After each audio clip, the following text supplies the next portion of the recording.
Épisode 16, Joseph et Roman, une copine perdue dans la forêt des cèdres. Ce matin-là, le ciel était d'un bleu éclatant, parfait pour une sortie scolaire en pleine nature. La classe de Joseph et Roman partait explorer la forêt des cèdres, un lieu magique niché au cœur du Luberon.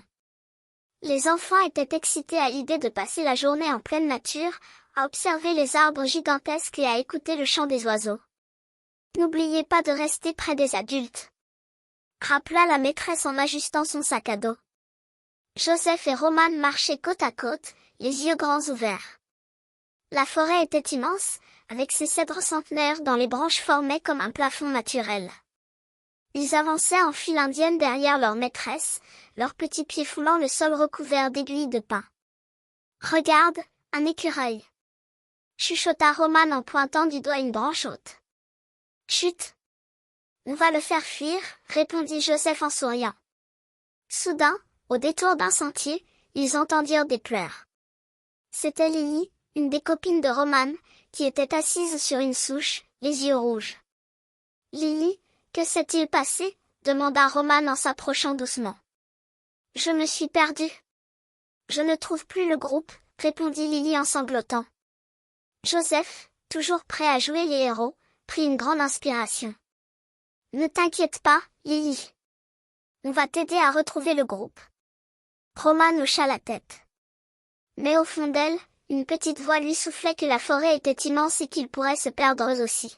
« Joseph, tu es sûr qu'on sait où on est ?» murmura-t-elle. « Bien sûr. On n'a qu'à suivre le chemin par lequel on est venu, dit-il avec assurance. Mais le problème, c'est qu'il y avait plusieurs chemins, tous semblables, et qu'ils ne savaient plus exactement lequel ils avaient emprunté. Autour d'eux, les arbres formaient un labyrinthe vert, et le silence pesant de la forêt commençait à les inquiéter. « On doit garder notre calme, comme nous a appris la maîtresse, » déclara Joseph en essayant de ne pas montrer sa peur. Roman, elle, serrait fort la main de Lily, qui continuait de pleurer.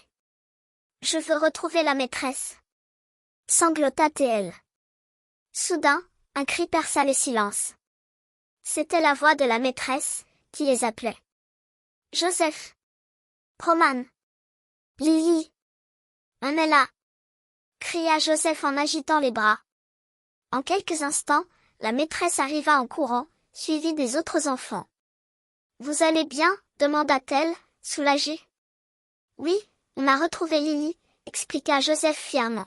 « Vous avez été très courageux » et félicita la maîtresse en leur offrant un grand sourire.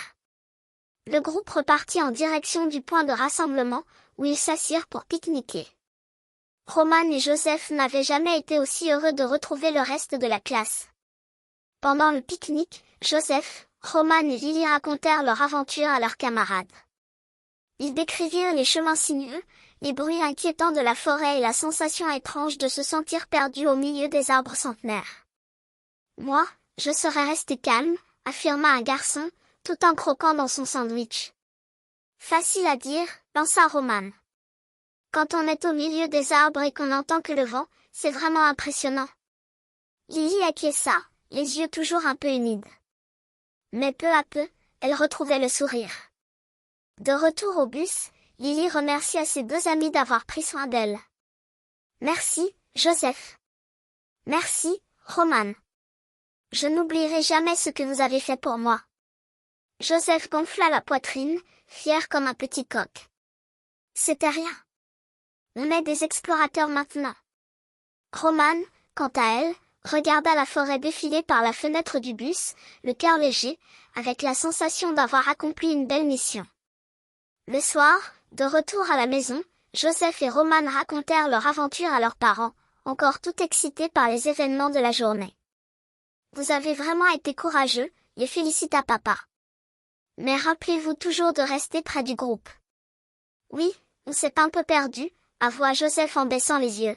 « Mais on a réussi à garder notre calme et à aider Lily. » Maman leur fit un câlin et leur servit un grand chocolat chaud.